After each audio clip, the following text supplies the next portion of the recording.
Hello, hello, hello, hello. There we go. Magindarang araw, maya magindra cannibal mermaid VTuber. We are taking part in the Buwan ng Wika Lingua Narrativa Festivals presented by Southeast Asian Game Aesthetics or C-Game-Tedic. It is a Steam festival celebrating, featuring games with localization and a strong focus on narrative elements. It's based on Buwan ng Wika, which also translates to Month of Languages. That is a period of time in the Philippines where we celebrate our diverse cultures and languages.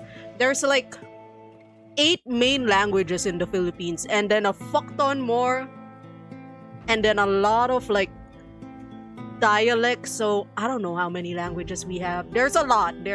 Some are kind of dying, but like there's a lot. I personally can like speak English counts as a Philippine language because, colonization. I can speak English, obviously. I'm speaking English right now. I can speak Tagalog, which is the language primarily spoken in the country. It's what Filipino is based on. It's also one of the main languages in Luzon. I grew up in Southern Tagalog, so my Tagalog is a little different from Manila Tagalog. And I can also speak Bisaya or Cebuano because my family is from Southern Philippines. And then because my grandparents are from Iloilo, I can also somewhat understand Hiligaynon. So that's like 4 Philippine languages for me. Counting English, I count English in one of those. I can't speak Spanish, and my Japanese is very, very, very, very, very poor if we're gonna add like other languages in the Philippines based on the people who colonize us. Like, there's some weird differences in languages in like Filipino and Spanish. Like, if a Filipino says derecho, we mean go straight. If a Spanish-speaking person says derecho, I believe it means go right, which will fuck us up in the future. But the game we're playing today is Our Bad Ending. This is a game made by Fever Fiction. Let me just link their socials over here. Fever Fiction is a game dev from Singapore. They make primarily LGBT media. I think they're working on. They have a tapas. I think they have a webcomic going on. They have Our Bad Ending, which is their horror lesbian visual novel game, which explores a girl's dark romantic desire for her best friend and the spiral of pursuing a doomed love. It's free on Steam if you guys want it. It's called Our Bad Ending. And they're also working on a visual novel that's BL next time. They're working on it. I don't know where it will be out, but you could see key visuals on their Blue Sky. It's free, it's short, it's sad. I don't know how the dev feels about me likening it to Obsession. I kinda needed a hook for the title. If you don't like it, I'm really, really sorry. But basically the premise is this. Our protagonist, I forgot her name. They were Singaporean names. Hold on, let me open the... They are not names that are used in the Philippines. Okay, so our protagonist, Shira, she used to be shy, she used to be bullied, and she fell in love with her best friend, Hui Min, who used to be like the bold, adventurous one. But as they grew older, their personalities kind of, differed. Their lives got further apart. But Shira she's still very much in love with Hui Min, and Women's engaged. So let's play Our Bad Ending. Yippee. There are only 2 endings. Both of them are bad. And I mean bad. I mean, this is a horror visual novel bad. Warning, the game contains violence, gore, depictions of abuse, and homophobia, as well as sexual themes. By the way, Singapore, one of the countries where they say homosexuality isn't illegal. We love our homosexual, like, blah, blah, blah. But there are still a lot of laws that are very blatantly, we don't like gay people in Singapore. So Oh, not the best place to be gay in Singapore. If there's ever a place that's good to be gay in, I don't know where that is, but it definitely ain't Singapore.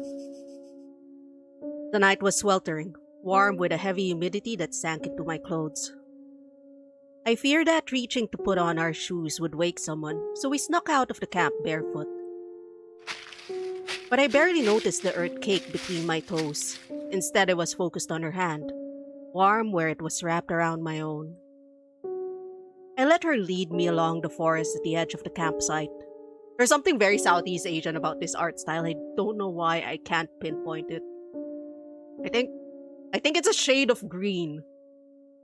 A friend once told me, like, you Southeast Asians, you have this, like, very specific shade of green that you guys like. I don't know. I could be wrong. Shira, do you have the string? I blinked, then felt around in my pocket for the spool of red thread.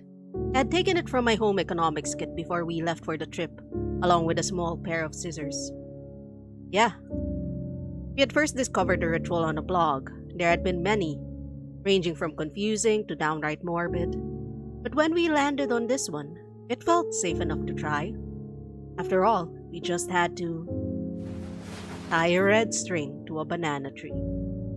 Nothing good ever happens with rituals with banana trees. Wait, actually yes, there is one thing. You could get a magic stone from it. I don't think that's this ritual. Connect that same string to our pinkies and make a wish. Remember, you have to make the same wish or it won't come true. Yeah, I know. Best friends forever? I nodded to show her that I had understood. Women returned a smile, gentle and sincere. Even in the dark where I could barely make out her features, the gesture made my chest tight. Then we both lowered our heads and clasped our hands together again. Make a wish in your heart, the blog had instructed. My heart thundered in my chest. Women wished for us to stay best friends forever. And I wished for her to be mine. Whatever demon or spirit that was supposed to grant our wish never did.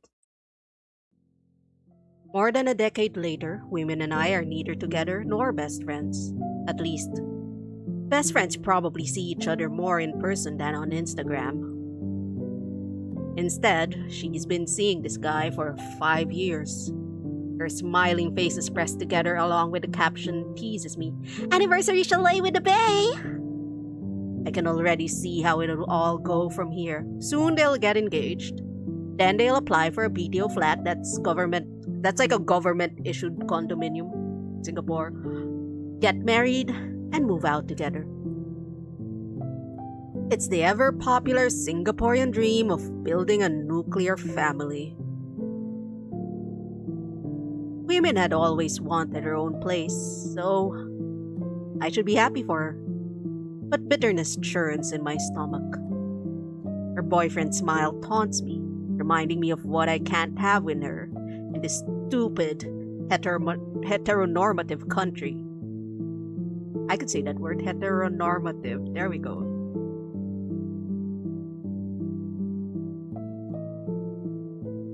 I closed the app. Years ago, despite everything, I thought we had a chance.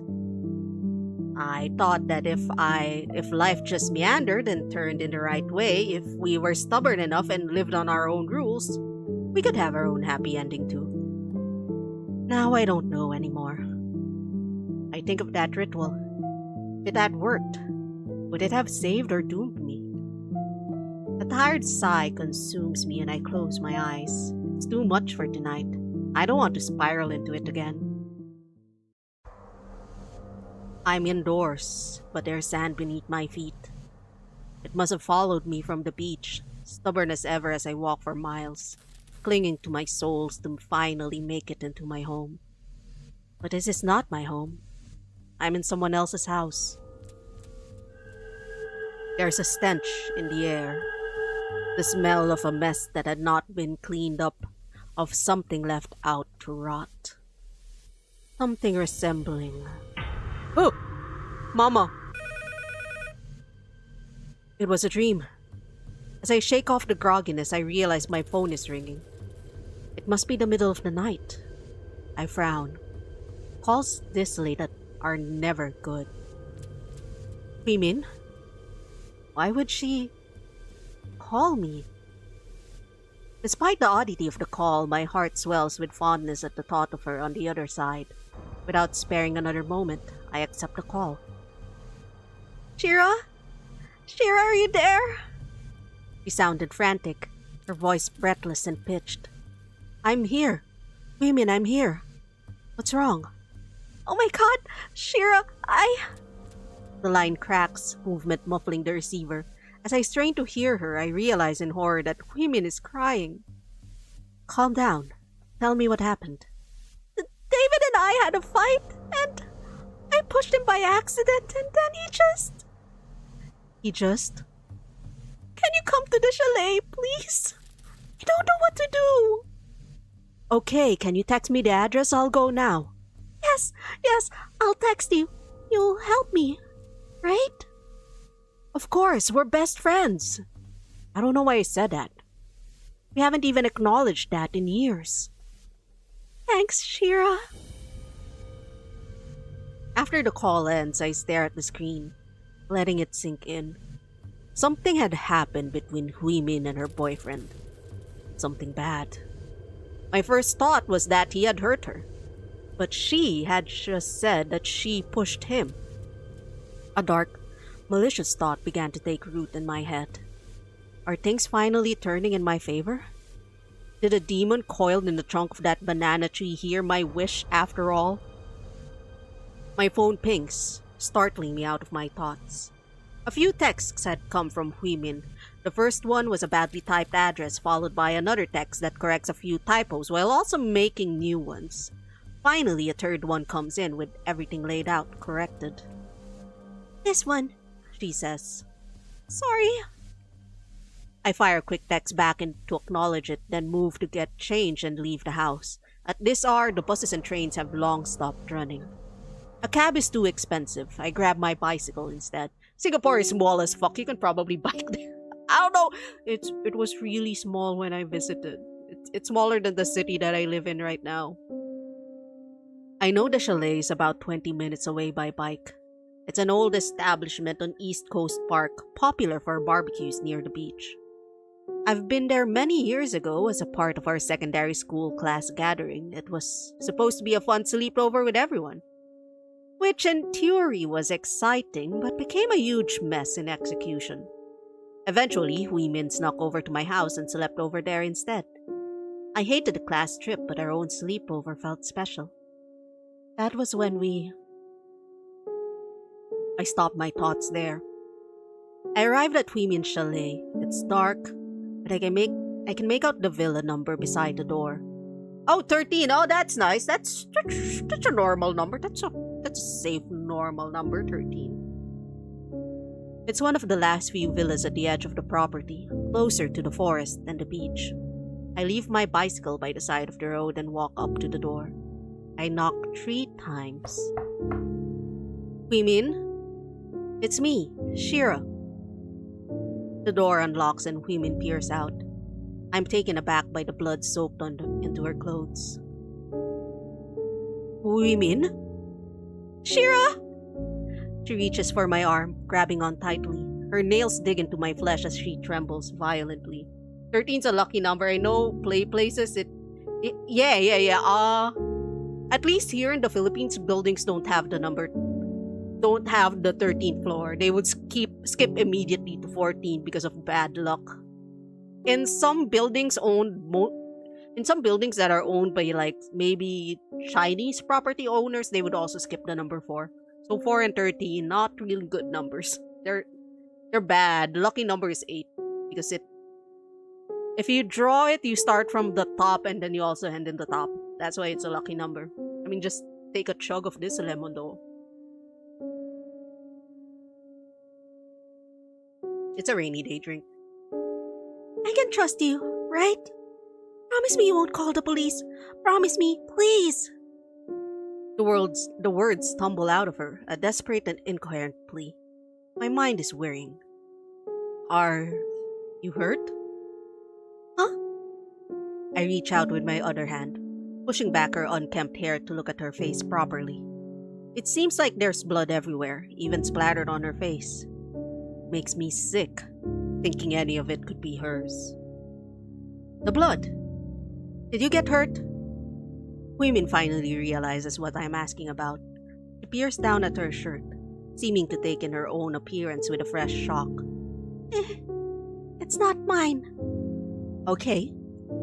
I breathe a sigh of relief. Oh, you're just covered in blood. Thank God, it's just somebody's blood, somebody else's blood. Normal reaction. Sure. But Shira, I did something bad. Please don't call the police yet, okay? I didn't mean it. I really didn't mean it. You'll help me, right? Her tear-stained face tugs at my heart. Whatever conscience I had crumbles easily in the sway of her plea. I have a slow, sinking realization, like an anchor doomed for the ocean floor, that I was ready to do whatever she asked of me. Of course I'll help you. A small relief blooms on her face but quickly disappears as she leads me into the villa. Well, that's a dead guy, all right. He's here. Huimin pauses at the doorway leading to the living area. It's the scene from my dream, but crystal clear and real. The room is in disarray, furniture upturned and thrown from its original place, the remnants of a fight. David has collapsed head first into a glass table, shards exploded and littered over the floor with blood pooling under his body. Yeah, he fell onto her glass table like 10 times or something like that. Also, fuck you, David. Your name is David. You probably deserved it. That's what you get for sharing your name with one of the worst bosses I've ever had. I mean, what? Huh? Oops. Huh? Nothing.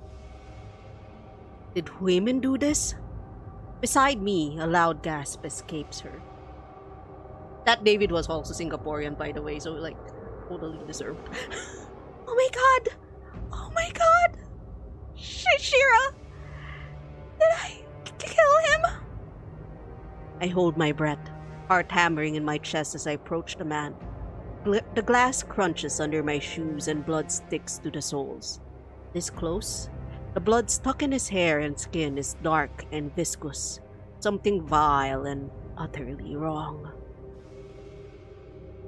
I knew the answer before I pressed 2 fingers to his neck, that there will be no pulse. No shit, bro. No shit, there's no pulse. He's dead. Huimin screams, chest heaving like an animalistic reaction. I whirl around, pushing her hair back to look at her face. She looked pathetic, pale, and trembling as she all fell apart. Huimin, look at me. I promise that I'll help you, right? He nods slowly. So I'll help you. Let's bury him, and then clean up. Okay. I tug at Huimin's arm, helping her up to her feet. She pointedly avoids looking at David again, rifling through a few drawers before pulling out large black trash bags. I let her handle his feet while I dealt with his bloodied head. Together, we wrapped the body in layers and layers of black plastic until we could see neither his skin or the clothes on his back. We dragged the body out to the back. The chalet sits on the edge of the property, facing out into a forest. Grass had overgrown in neglect, long and spindly at our feet. Let's bury him here. I dug my hand into the earth, prying the grass and soil away. It's long, arduous work, toiling away with nothing but our bare bodies. Maybe we should have scarred for tools in the house, something to use as a shovel. But as I peered over at Huimin, the bare motion seems to feel like repentance. I don't speak a word to her. I just keep digging, nails growing black with dirt and skin turning bloodied. We paid. together. When at last a large enough hole appeared, we pushed the body in and covered it up. The room also needed cleaning up. Huimin gathers up a broom to sweep up the glass shards that had flown in every corner of the room upon impact. I scrub blood off the tiles, turning an old rag pink. I think we're done. Sure you are. Doing it upright 5 feet down with a dead animal on top. Nah, it's not. This is like the worst cover-up ever. Huimin stares at me wordlessly, eyes blinking in a daze. I realize her blouse is still soaked with blood, the substance caking into her hair along with the dirt from the backyard.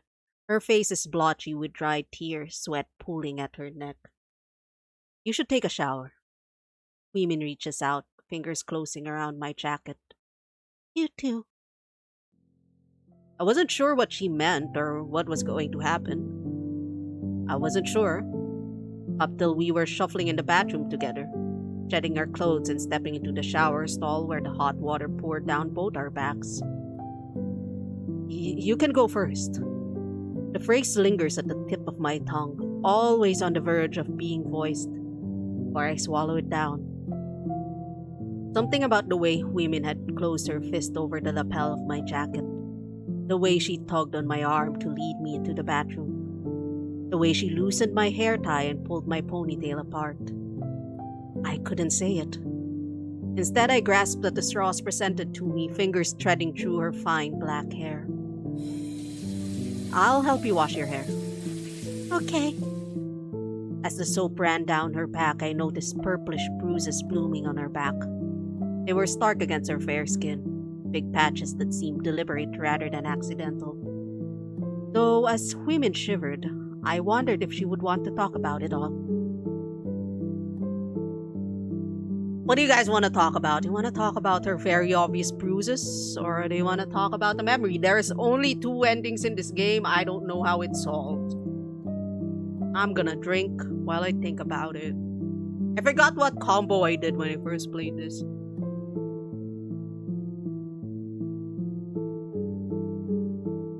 Kinda wanna know though, like, who did this? Who did this? Who did this to you, baby girl? Or do we distract her from the trauma? I wanna know. Huimin, are you okay? Your back is covered in bruises. Oh!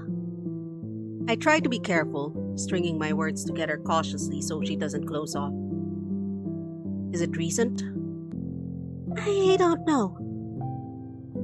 I can't really keep track.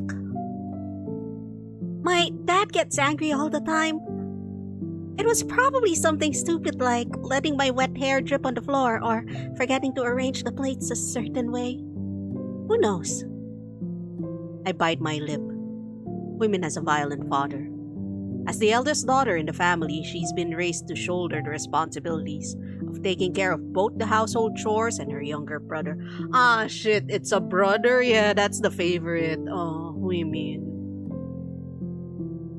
She's the most hardworking and meticulous person I know, yet her father continues to find fault in her. I'm sorry. It's not your fault. I'm just unlucky. Sometimes I wonder if I did something to deserve this. If I'm a bad daughter after all. Huimin, you're not. Then what am I supposed to do for my family to be happy with me? It feels like there's an imaginary bar I'm trying to reach, but I don't know where or what it is. It's just incomprehensible to me. And now David? I don't even know how it happened. It was as if something took over me and I just... Oh God! Am I just like my dad? Just as violent and senseless? That's not true, Huimin. It was an accident. You know it is. You didn't want to hurt him. Yeah. I won't hurt David on purpose. Right? After all, I love him. I wanted to marry him. Was David actually good or was he also hitting her? I forgot. I sped through this game just checking if this was streamable. It's streamable. Oh, my heart sinks. I've known this, but still my gut drenches with disappointment. If I could marry him, we could get a house. And I could move out. It felt like the only way I could escape. The only way my family would let me go. Now it's over. My dream is over, Shira. I leave women to settle down in the room. Something draws me to the backyard again. The grave we've made is still there, a fresh mound of dirt in the midst of a long, overgrown grass. I think of his body, broken and buried beneath. I want him to rot. I want his flesh and skin to break apart and separate from bone, for the earth to consume him whole and leave nothing to touch her ever again. My head whips up at the sound, squinting at the trees. Belatedly, I'm reminded of the ritual women and I had done as kids. How we had tied a red string to a tree just like one of many here. What the Who is... Before I could get my sentence out, the figure disappears as suddenly as it had appeared. I'm left with my heart pounding like a drumbeat, limbs trembling and skin speckled with goosebumps. I quickly returned to the room. Women had changed into a fresh set of clothes, but hadn't moved to dry off her hair. She stood motionless in the corner of the room, wet hair dripping into the floor. I grab a towel and approach her. Women turns at the sound of my voice. She had stopped crying, but her eyes still looked glassy, eyes red-rimmed and puffy. Despite looking in my direction, I wasn't sure if she was seeing me. I ignore that and push on. Come here. I'll help you dry off your hair. She doesn't move. I go to her instead. She doesn't protest when I take hold of her hair, sandwiching it between the towel and rubbing the strands dry. I'm sorry. It's not your fault. You didn't mean to. Did I really? Did I really not mean to? I pause. No, of course she didn't. The guilt is just eating away at her. I wish it would end already, be done flowing out of whatever well of conscience it came from. I wish we could move on, away from the shadow of him. Girl, literal na mainit pa yung bangkay, what the fuck? Or in Filipino, we have this phrase called like, mainit pa ang bangkay, or like, the corpse is still warm. It's a metaphor that means it's too fucking soon. It's too fucking soon. It's not a metaphor. But yeah, it's like a phrase that means, it's an idiom that means it's too fucking soon. Mainit pa ang bangkay. The corpse is still warm. And in this case, it's fucking literal. He died like a few hours ago, but okay, baby girl. He's dead, for God's sake. I wish I had done it instead. I won't look back. It was an accident. That's all it was, women. Women fall silent again. Also, Singapore is tiny. I feel like it would be so easy to figure out who did this. Damn. Do we talk about how we graduated together as friends? Or talk about university where you started dating that fucking prick? Let me dismiss this ad. I don't know where to go, and because I don't know where to go, I'm gonna drink.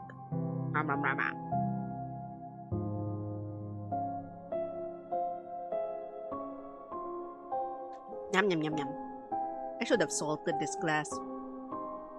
Salt would be so good.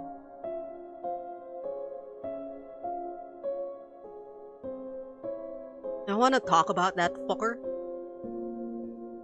Nah, let's talk about me. Talk about me. This would lead to... Or what about... Nah, let's talk about that. Talk about that motherfucker. Go! It wasn't that good! You should love me.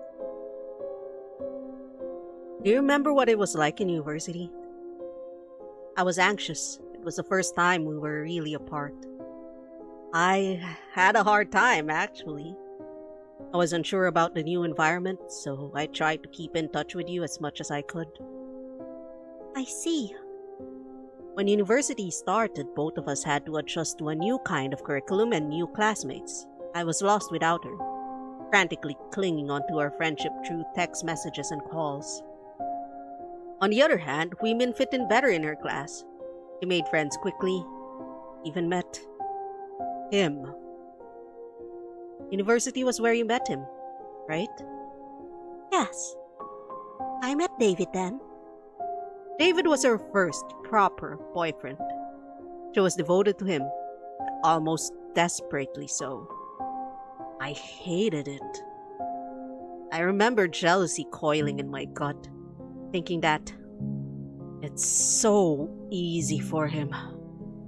David was tall and decent-looking boy pursuing business in university. He was popular and sociable in class, did well in school, and even played sports on the weekend. The exact type of guy who would make an ideal son-in-law. I knew it wasn't hard for him to approach Huimin, and it wasn't hard for Huimin to say yes either. Because boys like girls and girls like boys, didn't they? I could try to best him in everything. I could work to get better grades, play more sports, grow my social circles.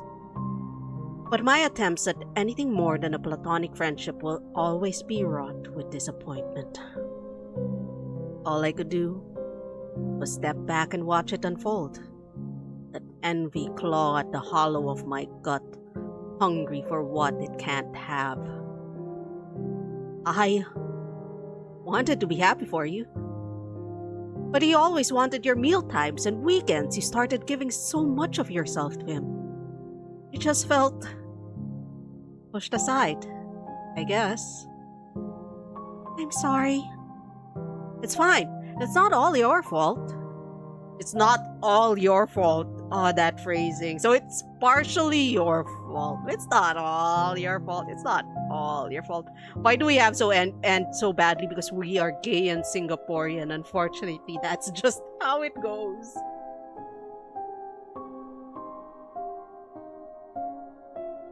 Oh, also our best friend, also we made a wish on a banana tree. Like, we had to make the same wish as our best friend. Our best friend wished, "Oh, I wish we could be best friends forever."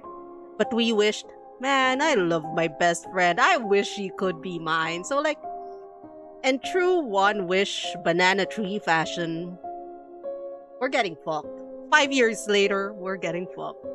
Hi, this game is called Our Bad Ending. It's a sapphic visual novel by let me remember the name. I know their name is set. Fever Fiction. There we go. It's never trust bananas. But bananas are fine. Never make weird wishes. Did we not learn anything from Genie from Disney's Aladdin? Never wish for someone to fall in love with you. So now our best friend of 5 years ago? 5 years ago, we separated from them 5 years ago. Like, our former best friend, who we are still in love with, kinda, ended up killing her boyfriend for some weird reason. Now we're trying to comfort her after we buried his body. It's great. We're fine. I remember trying to hate her for treating our friendship like this.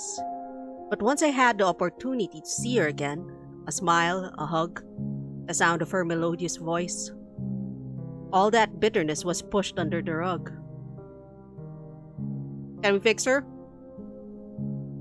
I don't think she needs fixing. I think this one needs fixing. I think our protagonist kinda needs a lot of fixing. I just missed you. And I still do. Now.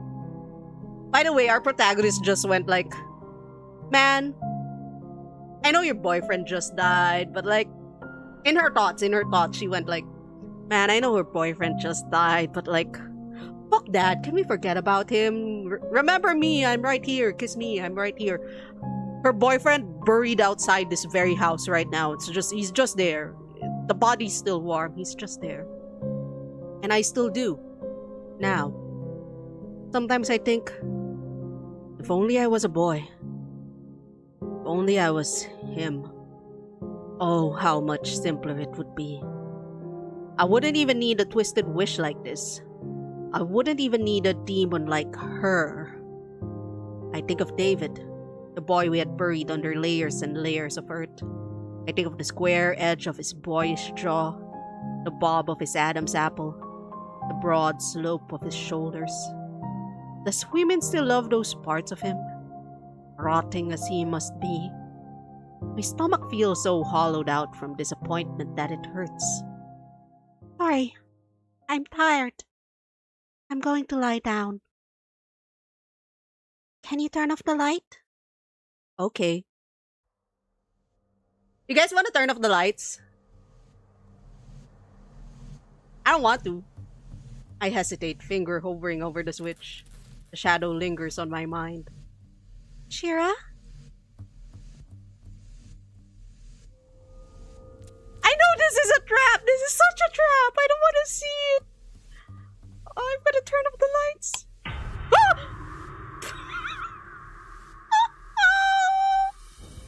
What's up, baby girl? It's you again. I feel something squeezing in my chest, making it impossible to breathe. I think of whispered ghost stories and urban legends, of the secrets muttered between two teenage girls. I think of women and what happened when... I know this scary lady is right here, but do you want to talk about the time women and her boyfriend fought, or like the time we slept together as friends? It's a weird time to make a choice. Do you want to talk about girls kissing or girls and boys kissing? What do you want? Girl and boy kissing? Girls kissing. The run is not an option. You can't run from this. You can't run from this lady. I know Southeast Asian ghosts. There is no run. There is only distract yourself and pray. There's no run. There is never a run. I'm gonna flip. Okay, I'm gonna roll it. Gonna roll a dice. Odd. We talk about her boyfriend. Even. Talk about the time we slept together. We slept over together. My bad. Different thing. Okay, sleep memory. Okay. Never mind. Chat came out first. Let's talk about sleeping together.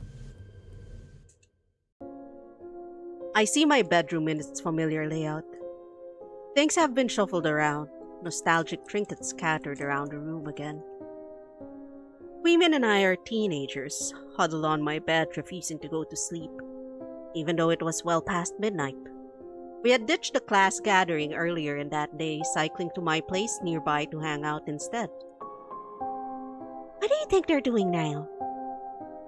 Probably playing Truth or Dare or some stupid games. Women let out a huff. Yeah, they'll probably try to pair me up with Weijie again if I was there. My throat tightens.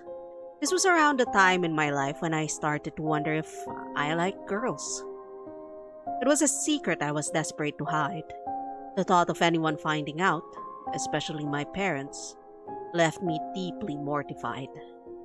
Still, despite my attempts to quell it, jealousy stirs in my gut. Well, do you like him? Huimin makes a face and I relax. No way! He thinks he's so good looking, but he's really just average. I can't stand him, actually.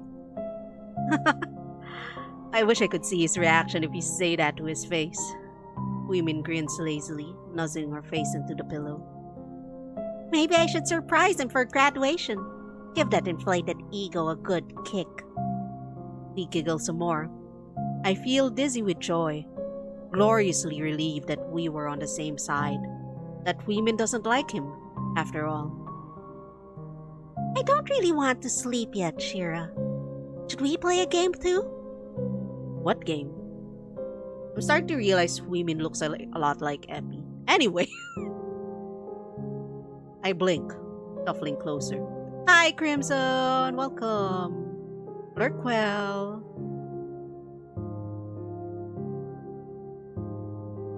enjoy the horror lesbians. Truth or dare? Sure.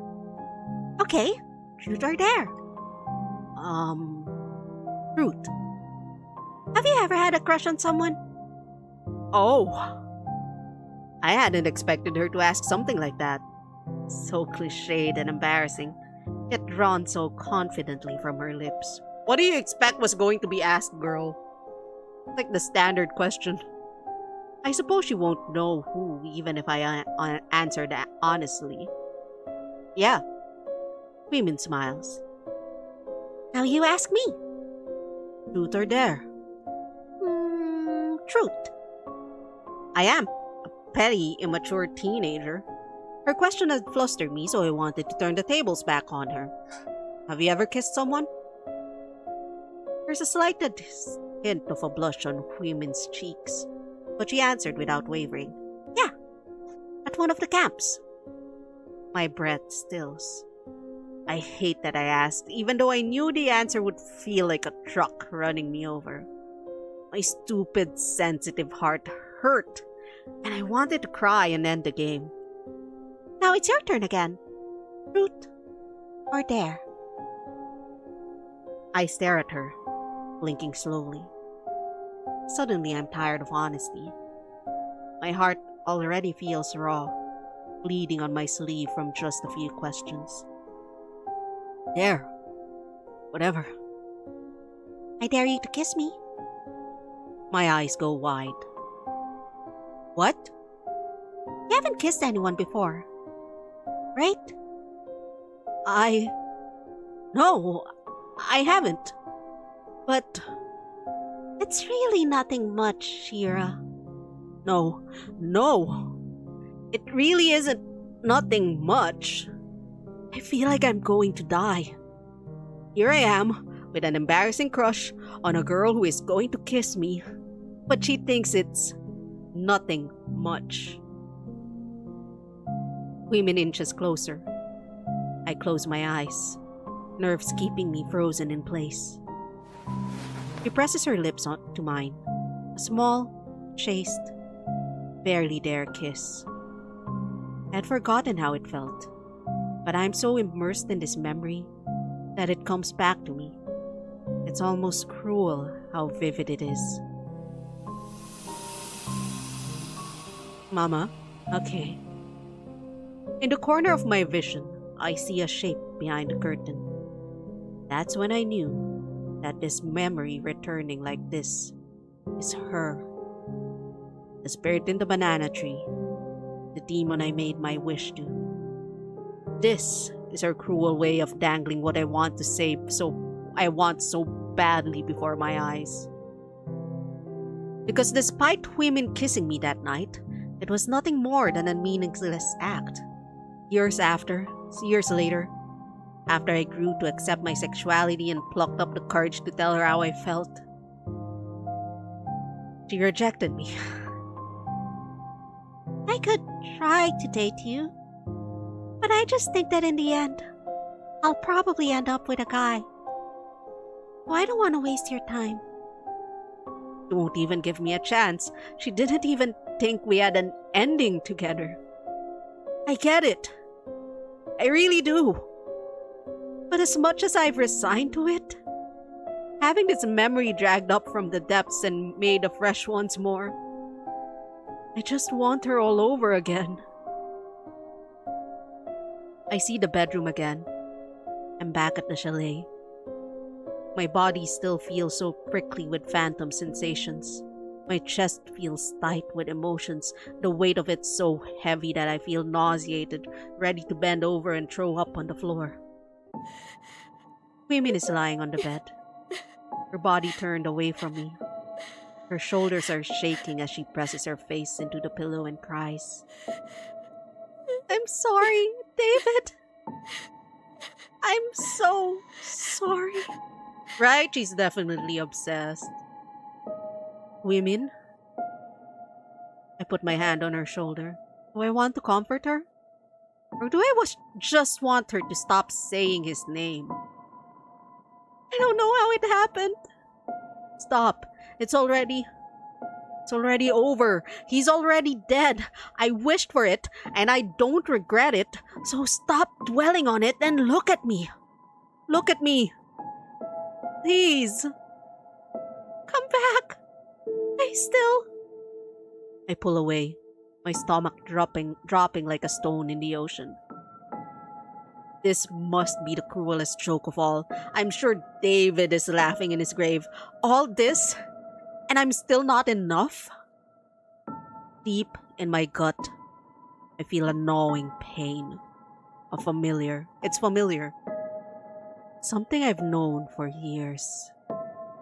It's the feeling when I see him around her waist and in their photos, when she addresses him and touches his cheek, when women picks him over and over and over again. I want her to be mine. I want her to be mine. I had dreamt of a slow but sweet romance. I had dreamt of women, the fearless girl who didn't care what anyone else thought, leading me into it. And me, the introverted girl who struggled to even express a single opinion of my own, gladly following along. But nothing happened. All I have is this pathetic, twisted wish. Can't believe that wasn't an instant fix. I know, right? He's dead. Problem solved. No crime. Just be with me. Easy fix. Slowly, I begin to hear a hissing in my head. It starts soft, like wind pushing past the curtains. Then it grows louder, raspy voices in harsh, unfamiliar tongues. Her whisper is the curl of a finger, a taut thread tugging on my feet. Oh, we're getting this ending, alright. I'm back outside, looking into the backyard where we buried him.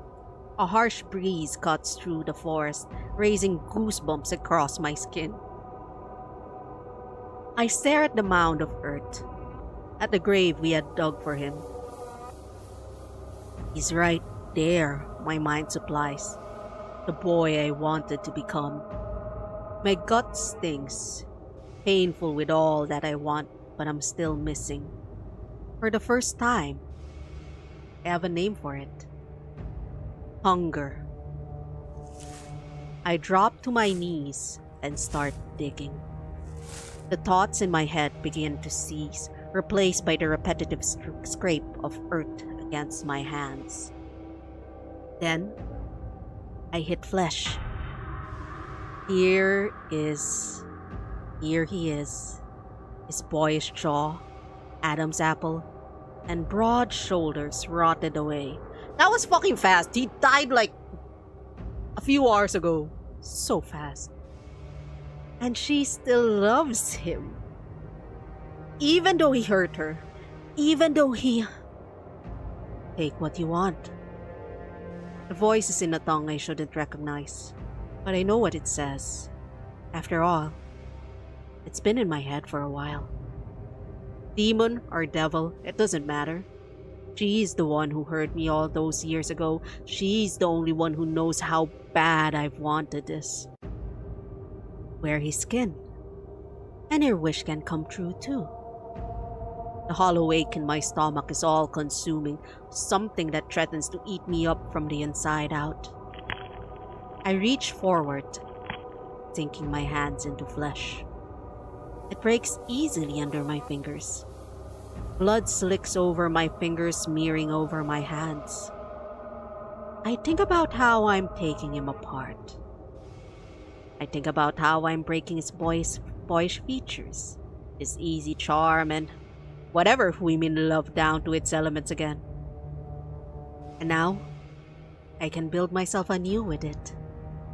I bring my hands up to my lips. He is bitter and sweet. Something I hate, and something she loved. I chew.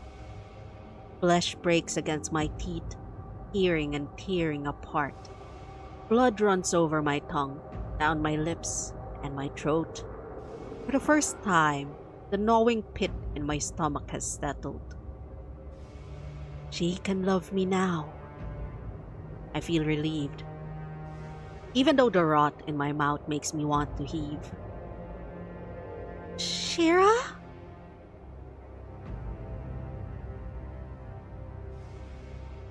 My head whips around. I see women by the door, a phone cradled carefully in her hands. She looks terrified. What? What are you doing? I hear sirens in the distance, red and blue lights flashing in the night. I wanted you to be mine. But you won't ever look at me. Not even after I killed him. So I wanted to be him. It was the only way. No. No. God.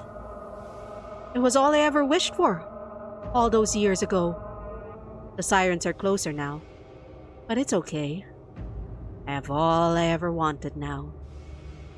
Her voice has gone quiet for a while, too. I begin to wonder if maybe there was really no malevolent spirit or demon. Just me. Just me who ruined women and her dream. Me whose jealous heart set us all on a trajectory towards hell. It's a hell I'll gladly accept. That's one ending. It's Envy. Art, story, and coding by Fever Fiction. Music. Sound effects. Ta-da, fonts. There's another ending. Do you guys want to see it? It's a really short game. It's a really short game. The monster was us all along.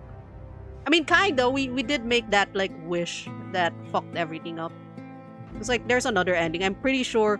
Oh yeah, the choices are who do you want to who eats who is basically this game. We could load it up. We could load up the choices we didn't take. Right? Blah blah blah. When we were kids, we made a wish. We helped our former best friend bury the body. Let's talk about her bruises. Oh wait, no, we did that. Fuck. Back. Let's talk about the memory. Do you remember when we were in primary 4 together? That's grade 4. I got bullied and you had to wash my hair for me. Just like this. This is what happened after we buried her boyfriend in like the back of the vacation house. Oh, yeah. You were much more timid then. And you were unhinged. Women lets out a soft, humorless laugh. Yeah. Things were so different back then. I remember I got called to read aloud in class. Back then, I had a hard time projecting my voice. Even something simple like reading a passage aloud in class was a nightmare. The teacher was such a jerk for picking on you for that. Yeah. You made me repeat it again and again because I wasn't loud enough until the class got frustrated with me. It was a bunch of boys who picked on you after, right? They were pissed that we were late to recess break. The boys cornered me after class ended, confronting me as if I had done the whole thing on purpose. Caught off guard, I didn't know how to respond as my cheeks burned in mortification. It all happened so fast. Suddenly, someone was grabbing my hair and another was uncapping a bottle of glue and pouring it onto my braids. You appeared right then and saved me. More like just cursed them out until they ran off. Yeah. What did you use? Dialect? Yep. Learned it from my dad. I was grateful to Huimin, clutching onto her hand like a lifeline as she led me to the washroom to clean up. Shame had consumed me and I apologized profusely, but she deflected all of it. There is, in this game, a layer of like race relations in Singapore that I am not well versed enough to discuss, but it's there. It's there. Women Singaporean Chinese. Shira is most likely.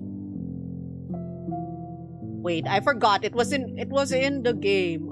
Shira is. It's a Malay name. See, it's Malay in Chinese.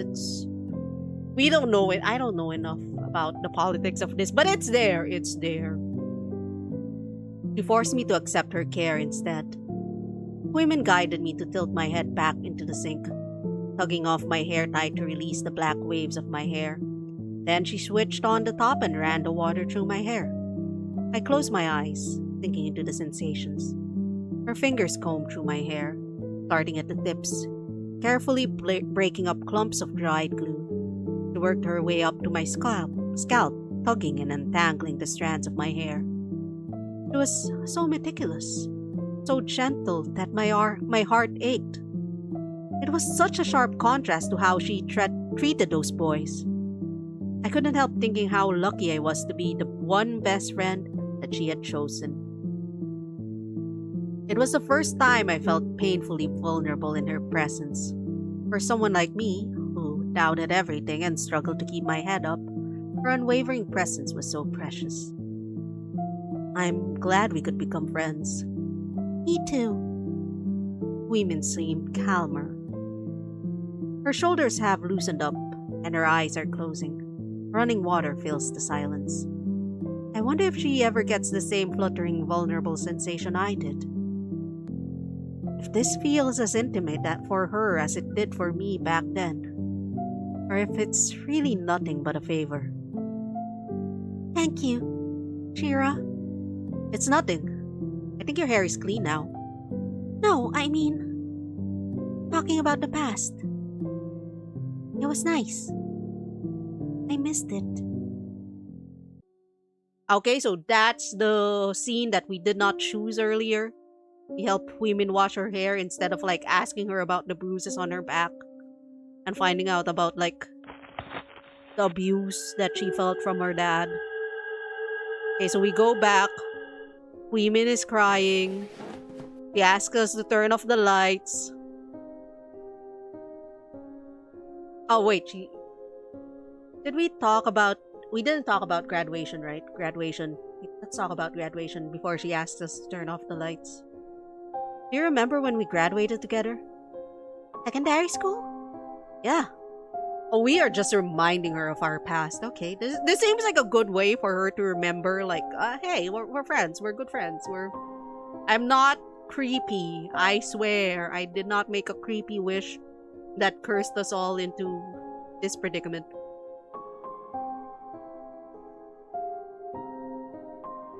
It was our first real taste of freedom. The first time in years I could spend months without worrying about either homework or exams. Let's live in the past. It was cheaper then, that's right. The economy wasn't as shit. Both of us were 16, teenagers longing to eat out, play around, and stay out late. We lusted for the autonomy that adulthood promised. I wanted to do everything all at once.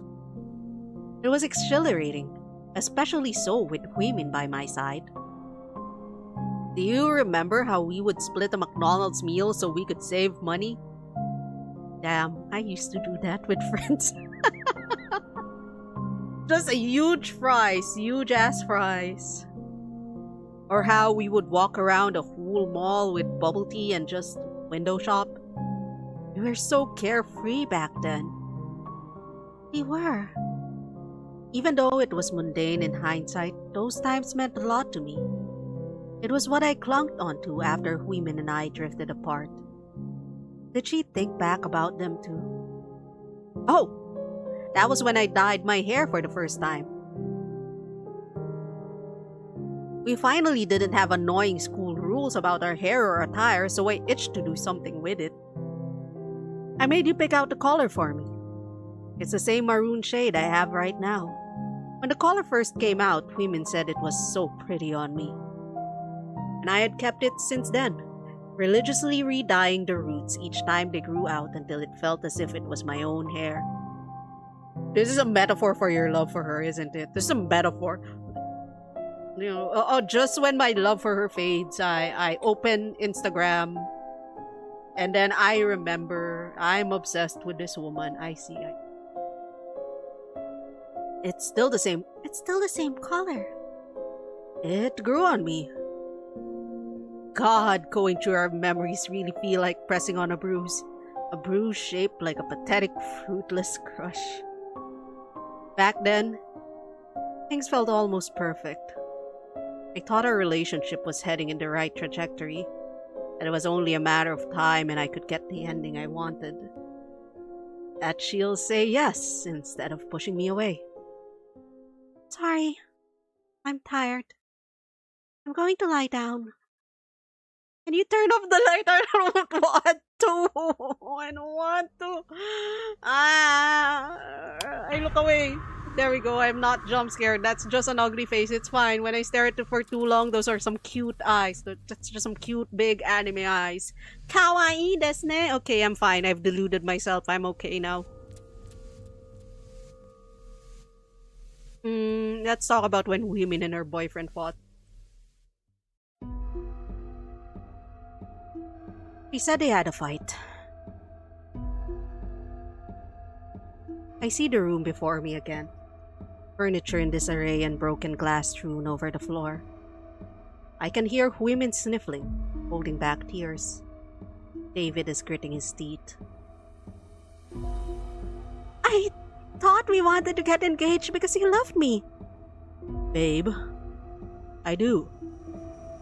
Then why are you treating applying for a BTO flat together like a business transaction? Once again, BTO flat, that's like a government-approved housing.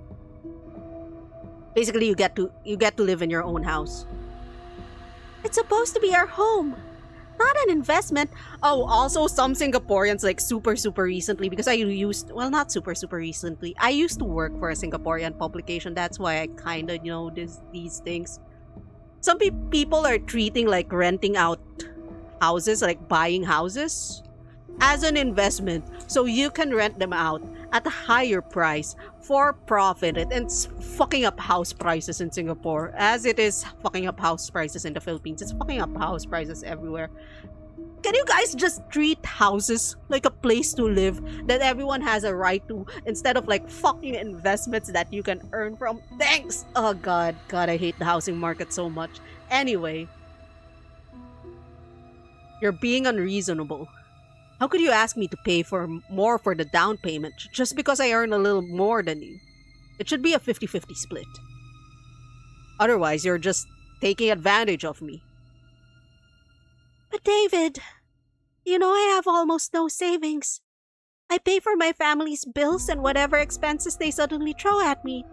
I'm not trying to take advantage of you, I'm just asking for your help. So you think I have no responsibilities? Or that I'm made out of money just because I paid for a Bali trip last year? No, I'm not saying that. I treat you so well. But you're just complacent now.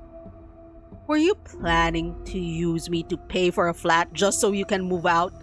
Again, reminder, Huimin is in a very abusive household. She really wants to move out. Actually, she probably has to, because those bruises on her back are like fucking recent-ish. I mean, they're still there. So they're recent enough for them to still be there by the time this plot happens. That's not it. If you wanted a house of your own so bad, you should have worked harder so you can afford the down payment instead of relying on a guy. Girls are all like this. Oh fuck, David, listen to some podcasts. You say you have no money, but then you go shopping and spend it all on frivolous stuff. I didn't. Stop making excuses. I'm sick of you crying about everything. Do something instead of relying on me. Then David grabs her. No. Don't hurt her. Women gasps, bruises blooming under his tight hold. That's another thing for here, is that we don't pay for our parents, and most people don't get the I raised you, now you pay for me, if that makes sense. Yeah, that's a thing in Southeast Asia. It's like, my mom's not like that, fortunately. My mom is like very much going on a I now have more money than I can do and that I can use. So like, child, come here, let's go shopping. That's the kind of person my mom is. But like, I have a lot of friends who are like, I am paying for this and that and this and that for my parents. Me, I'm paying for our family's Netflix, which is a lot cheaper than what other Southeast Asian kids are probably paying for to keep their parents relatively comfortable. I'm only paying for Netflix because my parents don't understand how to apply for Netflix. So I am the Netflix holder. That's it. But yeah. Anyway, I am ignoring the abuse that's happening in front of me. No, David, please. He flings her into the furniture. Huimin cries out as she crashes and rolls onto the floor with a dull thud. Do you really love me? Or were you just using me? Hey, David, I love you. I really do. She's on her hands and knees, reeling from the blow. David approaches her. Stop fucking lying. He grabs Huimin again, jerking her head up to look at him. Betrayal burns in her eyes. He knows this violence too well. Anger boils in my blood. How dare he do this to her? I want to reach into the memory, break his arms and bruise him. Even if all I have are my bare teeth and fingernails, I will tear up his skin and make him bleed. My body grows hot, like a fire rising in my gut. Darkness spots over my vision and something tugs at my limbs. Her. The spirit in the banana tree. The demon I told my wish to. Then, I am nails digging into his skin, scratches and blood trailing where I dream of revenge. This is Huimin's body, but she is a vessel for my wish. And I wish to hurt him, tear him up, ruin him. David fights back, bruises and blood blooming where we crash into each other. Frustration bubbles up in my chest. It's unfair how strong he is. It's unfair how easily he can get his way. It's unfair how he gets to be him. I stare at him, watching the blood trail down his face. It must mirror what he'd done to her. I want what you have, I start to say. I don't care how anymore. I don't know if he hears me. The words are in my head, screaming, but my mouth doesn't move to form them. Then, I hear her, whispering, "Take it. Kill him, so you can take it." A new strength seeps into my arms, something so intense that it almost sends me reeling off balance. I step forward and shove him with all of it. David crashes into the table. The top shatters, glass scattering over the floor. His body slumps into the side, blood pooling on the floor. A deep, deep red. This is how it happened. I see the bedroom again. I'm back at the chalet. I miss that David was a horrible dude. He is a terrible man. My body still feels prickly with phantom sensations. My chest feels tight with emotions. The weight of it so heavy that I feel nauseated, ready to bend over and throw up on the floor. Women is lying on the bed, motionless. Do you remember the ritual we did when we were younger? You wanted us to make a wish together. But I wished for something else. Maybe that's why it didn't come true. Maybe that's why we didn't stay best friends like you'd hoped for.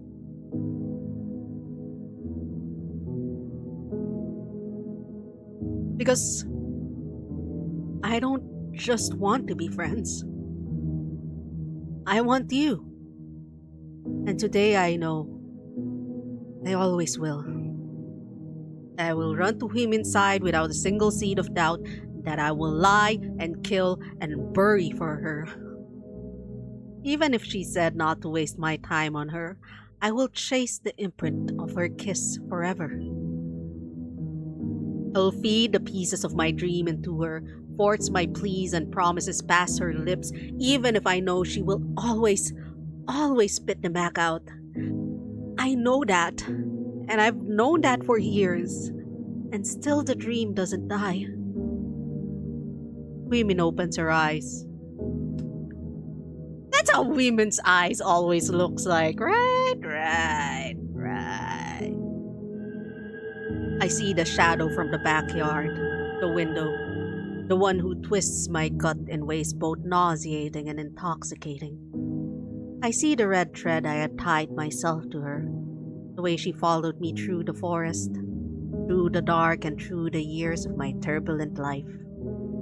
Of course, this is the only way it can happen for me. Show me. She reaches up, cupping my face in her hand. Show me that you want me. I'm waiting. I don't care that it feels wrong. I'm long past that. So I let her drag me down and kiss her. Her lips are sweet. But as she opens her mouth to invite me in, the taste on my tongue turns sour, just like rotten flesh. It should repulse me, but something about it feels intoxicating. I move to straddle her, wanting to be closer. I imagine our bodies as broken puzzle pieces forced together by a wish bruising where we meet. If it hurts enough, maybe we can be molded into the shape of each other. I run my hands along her stomach. She moans, a soft and haunting sound. It strips me naked, desire rising in my gut like bile. I push my fingers under her blouse, unearthing more and more bruises. Red, purple, and blue, the sum of her wounds mapped out beneath my hands. It's beautiful. I don't care if this ruins me. I don't care if the pressure crushes my organs or if my secrets are spilled from my lips and never returned. I don't care if she takes me apart and never puts me back together. I'll gladly be swallowed by a tide of her making. Shira. She curls her arms around my neck, pulling herself close. Ayo, what happened to their clothes? Her lips press against my throat. You know the price of your wish? I know she's speaking against my skin, but I hear her voice inside my head, deep and guttural like an inhuman growl. Suddenly, her nails grow sharp against my skin, scraping against my pulse. My body goes cold. I swallow. She must taste my fears through my throat.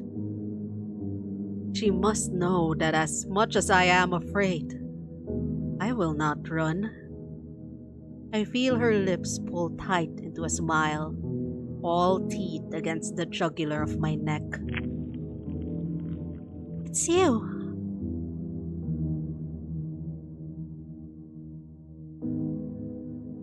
I close my eyes. I hope my blood is warm against her lips. I hope my heart is as black as it feels. And I hope that when she's done with me, that she will drag me straight to hell. It doesn't matter if it's a bad ending, as long as it's one I can share with her. Ending, love. Yeah, so the ending is basically who eats who. Does the Shira eat David or does women eat David? Was women a vampire all along? I don't know, but these are all the gallery photos. Mori Mori Cho. We love Mori Cho. We're also like done with the game. It was very fast. Maulang gabi. That was all I have ready for today. Our Bad Ending, a game by Fever Fiction, right? feverfiction.bluesky.social. Let me link their socials again. And let me also link their artwork, their portfolio. They go by the name Set. This is the game. This game is free. Our Bad Ending is free on Steam if you want to get it. I'm also linking it down here. Pa-pa! This game is part of the Buwan ng Wika Steam Festival, a game hosted by Southeast Asian Games Aesthetic. As a part of, it's August. August is a time when Filipinos celebrate the fuck ton of languages that we have in our country. I can speak 3 and understand 4. And I think that's just average for most Filipinos. Like, if you count English, then most Filipinos would probably be able to understand like two, three languages. At least the ones that went to school will probably be able to understand 2 or 3. You kind of need Tagalog to understand most of media. And then English for documents. And then whatever language you grew up with. And then maybe the language that your grandparents spoke. So like, in my case, that's 4. In other people, that's 3. I think in the case of my parents, my parents' generation, they were also required to learn Spanish and Japanese, which are 2 of the languages from the countries that colonized us. So the Philippines was colonized mainly by Japan, America, and Spain. So that's like 3 extra languages. But Japanese and Spanish are no longer like required in education. It is a part of our language, right? Like mesa and derecho and anchojos. I don't know if you guys use anchojos. My grandma uses that. Maggie, hand me the anchojos. The fuck are anchojos, grandma? And then she draws a... Anchojos is like eyeglasses, right? Oh, never mind. It is... Oh, never mind. Anchojos is a Bisaya slang term for eyeglasses or spectacles coming from the Spanish root word anteojos. Oh, we just pronounce it different. I was like, anteojos is it's too long. Anchojos. Anchos. Yeah, ballena is whale, right? Wait, calbo is Spanish? I know caballo is Spanish, right? Like, calbo? Is calbo Spanish? Is calbo Spanish? Google, tell me. It's borrowed from Spanish calvo, which means bald. Oh, we just spelled it our way. Alright. We're unconsciously involuntary switching languages mid-sentence. Yeah, that's true. That's how we do. Alright, let's see if we can raid someone, because like that's the end of the game. If you liked our bad ending, then join me in waiting for like Fever Fiction's BL game that they are working on, and hope that it's just as yummy, if not more. Let's look for people to raid. Let's see if someone else is also doing...